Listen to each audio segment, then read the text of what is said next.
telefone yawe ivuga gakeya iyo uri kumva nk'indirimbo cyangwa se ibindi bintu. Ndivuga ifite speakers zivuga gakeya. Uyu munsi ngiye kukwereka ka application wakwifashisha kugira ngo wongere boosting speakers zawe zivuge cyane kurusha uko zavugaga. Aka ka application ariko nugakoresha wibuke neza yuko kuvuza cyane speakers nyine ku kigero kiri hejuru birazangiza. Niba ufite telefone ya fake witonde kuko ushobora kuzamura zigahita ziceceka. Ku bantu bafite rero iza original iyo uvugije cyane speaker ziraturika, niyo mpamvu buriya baba kugira inama yo kuvuza speaker ku kigero cya 80% apana 100%.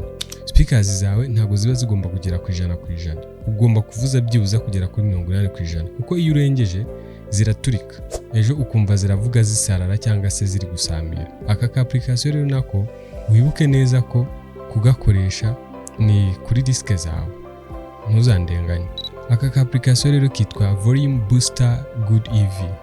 Jya muri Play Store ukadownloading niba ntako ufite. Kano ka application rero numara kukabona ugafungure bisanzwe, hanyuma nunabishaka ucurange indirimbo kugira ngo wumve ukuntu bihagaze.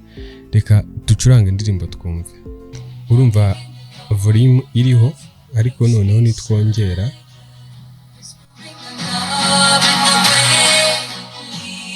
iyi iri hejuru ni volume isanzwe, hanyuma iyi yo hasi niyo kuboostinga. Ushobora kuboostinga ku kigero cya 60%. Ubu noneho urabimenya. Wibuke gukora follow kugira ngo dukomeze twungurane ubumenyi muri byinshi bigiye bitandukanye.